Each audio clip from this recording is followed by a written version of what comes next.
ఏమోలేండి మాస్టారు. మీకు తెలిసినంత ఇదిగా నాకు తెలీదు. మీరు చెప్పినట్టు నేను చెప్పలేను. ఈ బెంగుళూరు వెదర్‌కి డే ఎలా స్టార్ట్ అవుతుందో, ఎలా ఎండ్ అయిపోతుందో అర్థమే కావట్లేదండి. ఇప్పుడైతే నేను బిస్మిల్లాబాద్ చేద్దాం అనుకుంటున్నాను. అందుకే పప్పు అంటే 2 రకాల పప్పులేసానండి. కొద్దిగా కందిపప్పు వేసాను. అలానే కొద్దిగా పెసరపప్పు కూడా వేశాను. అలానే ఒక గ్లాస్ రైస్ తీసుకున్నాను. ఎందుకంటే మేము ఉండేది ఇద్దరే కదా! నైట్ అయితే పచ్చి బఠానీ నైటే నానబెట్టేసాను. ఎందుకంటే కొద్దిగా నానితేనే ఇవి ఉడుకుతాయి. లేదంటే కచ్చా పచ్చగానే ఉంటాయి. ఇంకా బిస్మిల్లాబాద్‌లోకైతే గోబీ చేద్దాం అనుకున్నాను. బాబు కోసం రాగి ఇడ్లీ చేశాను. అది నెక్స్ట్ వీడియోలో అయితే రెసిపీ చెప్తాను ఎలా చేశాను అనేది. గోబీని ముందుగా నీట్‌గా కట్ చేసుకోవాలండి. ఎందుకంటే దాంట్లో చిన్న చిన్న పురుగులుంటవి కనిపించవు. కాబట్టి కొద్దిగా నిదానంగా చూసుకొనైతే కట్ చేసుకోవాలి. కట్ చేసుకున్నాక నేను హాట్ వాటర్‌లో అయితే బాగా కడుక్కుంటున్నాను. ఎందుకంటే మళ్ళీ మనకు కనిపించిన పురుగు ఏదైనా ఉంటే కష్టం కదండీ! ఇంక మళ్ళీ బాయిల్ అయితే చేస్తున్నాను.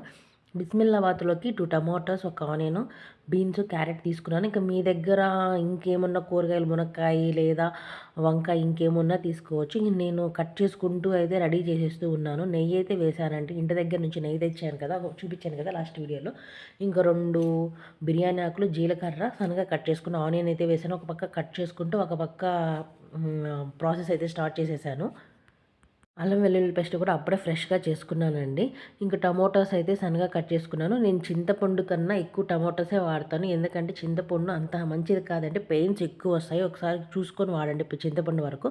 ఇంకా బీన్స్ అన్నీ కూడా బాగా ఫ్రై అవ్వాలి కాబట్టి ఇంకా పచ్చి బఠానీ వేసేసి అలానే ముందుగా కట్ చేసుకున్న క్యారెట్, బీన్స్ అన్నీ కూడా వేసేసాను. కొద్దిగా చిన్న చిన్నగానే కట్ చేసుకున్నాను. ఎందుకంటే మళ్ళీ బీన్స్ ఉడకకపోతే అంత ఫ్లేవర్‌గా అనిపించదు.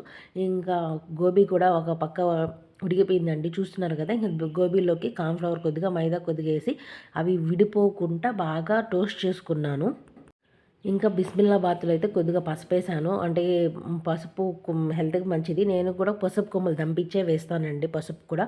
ఇంకా కరివేపాకేసుకొని మళ్ళీ ఇంకొక పొయ్యి మీద ఏమంటే ఆయిల్ పెట్టేసాను. ఎందుకంటే గోబీ చేసుకోవాలి కదా!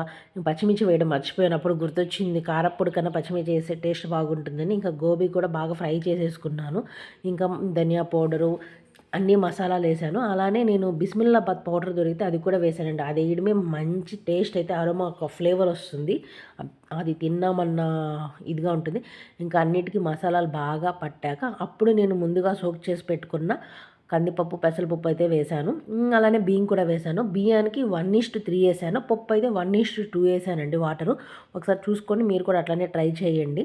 అయినా ఒక్కో ప్రాసెస్ ఉంటుంది. అందరూ ఒకేలా చేయాలని లేదు. ఫైనల్లీ టేస్ట్ ఎలా ఉందో అదే కదండీ మెయిన్ కావాల్సింది. నేను ఫస్ట్ బిస్మిల్లాబాద్‌కి ఏమనుకున్నాను అంటే సాంబార్ అన్నమే కదా అనుకున్నాను. కానీ ఇదే నేను ఫస్ట్ టైం చేయడము బిస్మిల్లాబాతు. ఎప్పుడూ చేయలేదు. కానీ ఫస్ట్ టైం చేసినా చాలా బాగా అనిపించింది. సో రెండిటికి టేస్ట్ డిఫరెన్స్ అనేది నాకు బాగా తెలిసిందన్నమాట.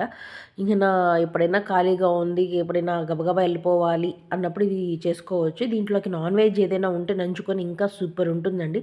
నేను గోబీ కూడా ప్రాసెస్ చెప్దాం అనుకుంటున్నాను. కానీ ఈ మధ్యలోనే మా బాబు అయితే లేసేసాడు. ముందుగా సన్నగా కట్ చేసి పెట్టిన ఆనియన్స్, పచ్చిమిర్చి అన్నీ వేశాను. అంటే అల్లం, వెల్లుల్లి అన్నీ కూడా అప్పటికప్పటికే కట్ చేసి వేసుకున్నాను. ఇంకా అన్నీ సాసులు వేస్తున్నాను అని చూపించే లోపల ఏమేమి వేశానో చూపించే లోపల చూసేసారు కదా! మా బాబు నా సంకలోకి వచ్చేసాడు. ఇంకా పిల్లలు ఉన్నప్పుడు చాలా కష్టం కదా! ఇంకా 3 విజిల్స్ అయితే వచ్చేసాయి. కుక్కర్‌లో పెట్టాను. అది బిస్మిల్లాబాత్ కూడా అయిపోయిందండి. లాస్ట్‌లో ఏసుకున్నాను చింతపండు పులుసు. ఏసుకొని ఒక 5 మినిట్స్ అయితే బాయిల్ చేశాను. ఇంకేం లేదండి కొద్దిగా పైనే పుదీనా, కొత్తిమీర ఏసుకోవచ్చు. ఇంక ఇంత వంట ప్రాసెస్ అయిపోయాక ఇక మన వంటిల్లు ఎలా ఉంటుందో చెప్పలేం కదా! ఇక మొత్తం అయితే నిండిపోయాయి అంట్లు. ఈ కొరియర్ తీసుకున్నాక అప్పుడు గుర్తొచ్చిందండి నాకు బట్టలున్నాయనని. ఇక నా కొరియర్ తీసుకుని ఈ సందులోనే మా బాబు వచ్చేసి పైకెళ్ళిపోతూ ఉన్నాడు. ఇంక నా పిల్లలున్నప్పుడు స్టెప్స్ దగ్గర కొద్దిగా జాగ్రత్తగా ఉండాలి కదండీ! ఇంకా సోఫా కవర్ బాగుందా? ఎలా ఉందో కామెంట్ చేయండి. నిమ్మకాయ, ఊరగాయ ఊరి నుంచి తెచ్చింది అయిపోయింది. మళ్ళీ స్టోర్ చేయాలి. మళ్ళీ ఇంకోటి తీసుకొచ్చాను. ఇంకా అది బాటిల్ క్లీన్ చేసి వెయ్యాలి. సరే మా బాబుకి కూడా పెరిగేసి పెడుతున్నాను. తనకి ఫీవర్ వల్ల అసలు ఏం తినట్లేదు. ఫీవర్‌లో పిల్లలకి ఏ ఫుడ్ పెడితే మంచిదో ఒకసారి కామెంట్ చేయండి. ఇంకా పైన చూపిస్తూ బట్టలారేస్తూ ఇంక ఈ వెదర్‌కి ఎప్పుడైతే ఇంక రేపు ఎప్పుడైనా తెచ్చుకోవాలి. ఇక్కడ గ్రద్దలు ఎక్కువ తిరుగుతూ ఉంటాయి. ఇంక ఈవినింగ్స్ టైము మా వారు పాపడ్ కావాలన్నాడు. ఇది పెసరపప్పుతో చేస్తారు కదండీ! ఏం లేదు కొద్దిగా ఆయిల్‌లో డీప్ ఫ్రై చేసుకొని దాని మీద కొద్దిగా ఆనియను, టమోటో అలానే మిక్చర్ ఏమన్నా వేసుకొని తింటే సూపర్ ఉంటుంది. కొద్దిగా లెమన్ పిండుకొని ఇంకా ఈవినింగ్ టైం అంటే ఎక్కడికి కాఫీ అయితే ఉండాలి కదండీ! మనం ఎలానో టీ ప్లస్ కాఫీ 2 లవర్ కాబట్టి ఏదున్నా అడ్జస్ట్ అయిపోతే మా వారు మాత్రం కాఫీయే తాగుతారు. ఇంత అయ్యాక వంటిల్లు క్లీన్ చేసేసరికి నాకు 4 అయ్యిందండి.